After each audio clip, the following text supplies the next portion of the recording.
Memfitnah adalah hal yang tidak masuk akal. Dan yang lebih tidak masuk akal lagi adalah mempercayai fitnah. Kebanyakan orang memang lebih senang membicarakan kekurangan orang lain tanpa memikirkan kekurangan pada dirinya sendiri. Bagaimana bisa seorang manusia yang terpandang dan berpendidikan memfitnah orang lain demi kepentingan dirinya sendiri?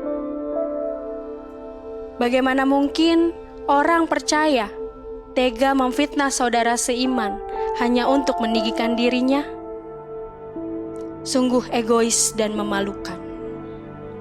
Berikut ini Anda akan menyaksikan kisah orang percaya yang rela memfitnah dan berbuat apapun demi kepentingannya sendiri. Selamat menyaksikan. Nama saya Andi. Umur saya 35 tahun. Saya seorang staf senior keuangan di salah satu perusahaan multinasional. Saya sudah bekerja hampir 10 tahun. Saya sudah menikah dan sudah memiliki 2 orang anak. Selama saya bekerja, saya merasa tidak ada masalah yang berat dalam pekerjaan saya. Semua pekerjaan dapat saya selesaikan dengan baik. Ya, walaupun terkadang ada beberapa kesalahan yang saya buat. Tapi saya yakin itu tidak masalah bagi perusahaan. Karena saya sudah senior di sini. Kalau istri saya bilang, saya kurang berkembang dalam pekerjaan saya. Sudah hampir 10 tahun bekerja, tapi tidak ada kenaikan di dalam karir. Tapi, saya rasa itu bukan salah saya, tapi salah perusahaan. Hingga sampai suatu hari. Pak, pesen bakso 3 mangkok. 3. Sekarang ya? Ya, siap. Oh iya, Pak Andi tahu nggak sih kalau bos tuh lagi pegang proyek besar loh. Proyek apaan? Kok saya nggak tahu? Pak Andi nggak update nih. Katanya udah lama kerja di sini. Masa kalah sih sama kita yang baru kerja di sini? Tahu. Masa lebih tahu kita sih, Pak? Ya udah, sekarang kasih tahu aja. Memang si bos itu ada proyek apaan ya?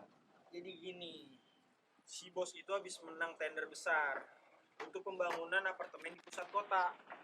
Dengar-dengar sih, bos sekarang lagi susun tim buat pembangunan ini. Pak Andi kan udah lama kerja di sini. Saya rasa Pak Andi cocok loh untuk jadi kepala keuangan di proyek ini. Ini kan proyek besar, Pak. Lumayan loh, Pak. Uangnya banyak. Ya, seharusnya kan memang saya. Karena saya di sini yang lebih senior daripada kalian berdua. Ya, mudah-mudahan aja sih, Pak. Soalnya si Bayu itu kayaknya si bos suka sama kinerjanya. Nggak mungkin lah. Si Bayu tuh anak baru kemarin sore. Bisa apa dia kelola uang proyek sebesar itu? Nih, saya udah pengalaman. Ya udahlah, kita lihat nanti aja. Udah, makan. Ayo, makan kita.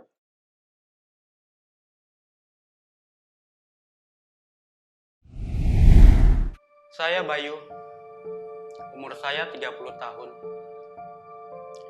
Saya bekerja di perusahaan ini kurang lebih 3 tahun. Awal saya bergabung di perusahaan ini, saya merasa diterima dengan baik.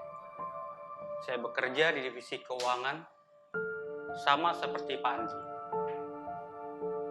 Kami memiliki jabatan yang sama, walaupun masa kerja saya masih di bawah dia. Atasan kami senang dengan cara kerja saya. Sehingga menurut beliau, walaupun saya baru 3 tahun, saya bisa diangkat menjadi staf senior keuangan di sini. Saya tahu Pak Andi tidak suka dengan saya. Tapi saya tidak terlalu memikirkan soal itu.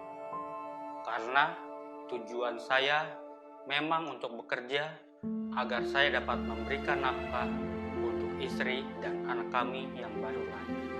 Sejauh ini pekerjaan saya tidak ada masalah hingga suatu ketika.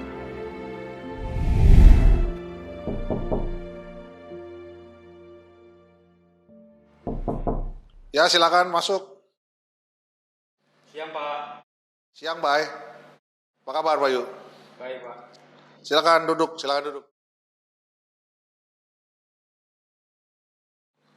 Bentar ya.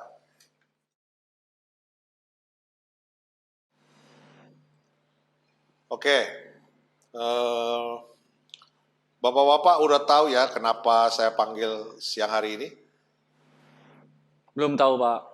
Gini, maksud saya memanggil bapak-bapak berdua ke sini untuk membicarakan mengenai proyek terbaru kita. Pembangunan apartemen, kebetulan perusahaan kita menang tender, dan saya rasa juga bapak-bapak dan teman-teman sudah tahu ya terkait hal ini. Iya, Pak. Saya sudah tahu itu. Karena tadi teman-teman juga sempat bicarakan hal itu. Ya, ya. Saya juga sudah bicarakan ini dengan direksi dan pimpinan, dan sepertinya kita sepakat bahwa bapak-bapak berdua ini kita calonkan untuk pimpin keuangan di proyek ini. Maksudnya gimana ya, Pak? Gini. Ini proyek yang saya bicarakan. Jadi nanti ke depannya bapak berdua akan kita nilai, dan perusahaan berharap bapak-bapak bisa memperlihatkan kualitas kerja yang baik, sehingga perusahaan nanti akan menentukan siapa di antara bapak-bapak berdua yang bisa pimpin proyek ini. Oh, maksudnya begitu, Pak. Ya, makasih, Pak, atas kesempatan ini. Iya, jadi saya dan pimpinan berharap ini bukan jadi ajang persaingan ya, tetapi bagaimana bapak-bapak berdua justru bisa bekerja sama supaya kualitas hasil pekerjaannya juga bisa terbaik. Itu aja sih yang bisa saya sampaikan. Ada pertanyaan lagi nggak kira-kira dari bapak berdua? Tidak ada, Pak. Oke, cukup ya, cukup jelas ya. Oke, kalau begitu baik bapak bisa kembali ke ruangannya. Ya, terima kasih ya.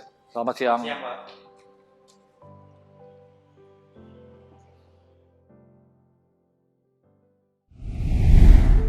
Saya tidak menyangka kalau saya harus dibandingkan dengan anak baru itu. Saya kesal. Saya tidak terima. Masa saya harus bersaing dengan Bayu yang jelas-jelas masa kerjanya masih di bawah saya. Jauhlah kemampuannya. Lagi pula, apa sih yang jadi pertimbangan si bos hingga bisa menilai kami berdua seperti itu? Harusnya saya saja yang langsung dipilih menjadi kepala proyek itu. Tidak perlu pakai penilaian seperti ini. Lihat saja si Bayu. Pasti tidak akan terpilih. Saya akan lakukan apapun untuk mendapatkan posisi ini. Lihat saja nanti.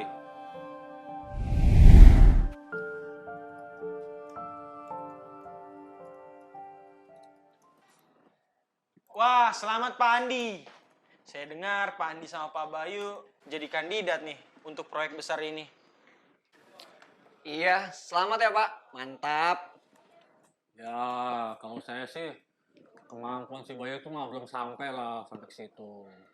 Dia kan baru 3 tahun di sini. Saya ini sudah 10 tahun di sini, jadi tahu apalah yang harus dikerjakan di sini. Tapi kayaknya si bos tuh suka deh sama kinerjanya Pak Bayu. Lihat aja, baru 3 tahun di sini dia udah diangkat jadi staf senior. Ah, itu mah semua pencitraan aja. Sebenarnya tuh dia pasti punya niat nggak baik di sini. Hah? Masa sih Pak? Maksudnya gimana tuh Pak? Si Bayu itu tukang korupsi. Kalau dia jadikan pimpinan keuangan di sini, pasti kacau balau. Masa sih Pak? Bapak tahu informasinya dari mana? Nih, coba lihat nih. Laporan keuangan yang dibikin sama si Bayu. Beda dengan yang saya bikin. Kalau di laporan saya harusnya surplus. Tapi Bayu bikin laporan itu defisit. Kan aneh.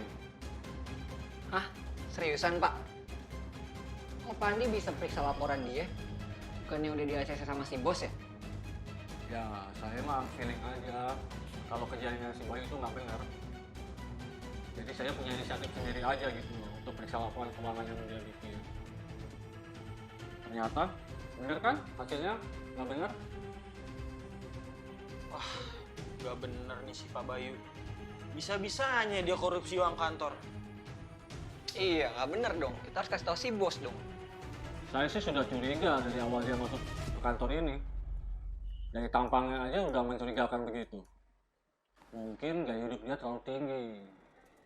Apalagi istrinya baru saja melahirkan. Pasti butuh uang banyak dong. Dan yang saya dengar dulu, di perusahaan yang lama dia itu dipecat juga gara-gara korupsi. Wah, nggak bener nih si Pak Bayu. Kita harus kasih tahu si bos dong ya. Tapi tenang aja. Sudah saya kasih tahu si bos kok. Tenang aja. Bagus lah.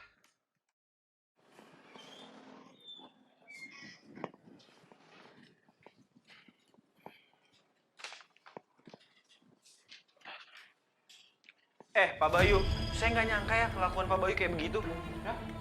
Maksudnya gimana? Saya nggak ngerti. Udahlah, maling mana mau ngaku sih. Lihat aja. Bentar lagi juga dipanggil si bos tuh. Bayu, ruangan saya sekarang. Iya, Pak.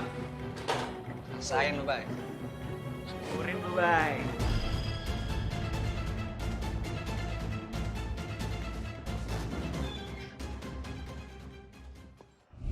Saya sangat kaget ketika si bos memanggil saya dan meminta saya menjelaskan apa maksud laporan saya. Kenapa bisa si bos menuduh saya korupsi? Jelas-jelas saya sudah buat laporan itu dengan sebenar-benarnya. Dan memang betul ada defisit dari produksi bulan lalu. Kenapa Andi bisa memfitnah saya seperti ini? Apa karena dia ingin menjadi kepala proyek? Jika mau ya silakan saja. Tidak adil jika caranya seperti ini. Entah ide ini muncul dari mana, tapi saya senang bisa melakukannya. Dengan begini, si Bayu pasti tidak akan dipercaya lagi oleh si bos. Sayangnya, dia hanya diberikan SP, tidak sampai dipecat. Tapi yang terpenting saat itu, saya berhasil dan akhirnya menjadi kepala keuangan pada proyek besar itu. Dan betul seperti kata teman-teman saya yang lain, dengan menjadi kepala keuangan pada proyek ini, saya dipercaya untuk pegang uang banyak. Seluruh pemasukan dan pengeluaran pada proyek ini, saya yang atur. Pada saat itulah, saya mulai memanipulasi laporan-laporan seperti apa yang saya lakukan dulu ke Bayu. Dan mulai praktek korupsi saya. Korupsi yang saya lakukan harusnya tidak membuat rugi perusahaan. Hanya 10% dari nilai proyek kok. Ya, silakan masuk. Selamat siang, Pak. Ya, Pak Andi, silakan duduk.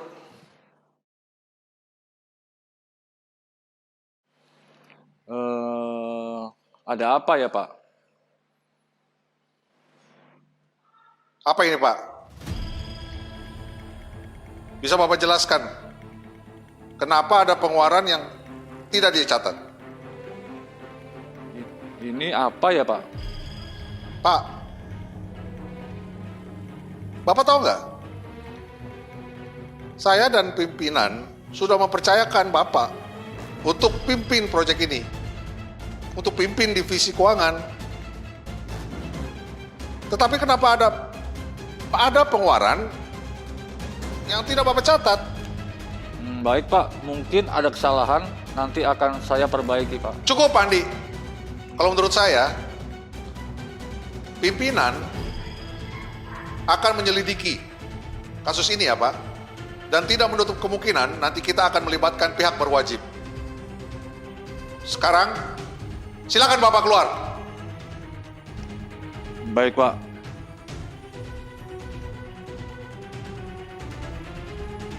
Ada aja.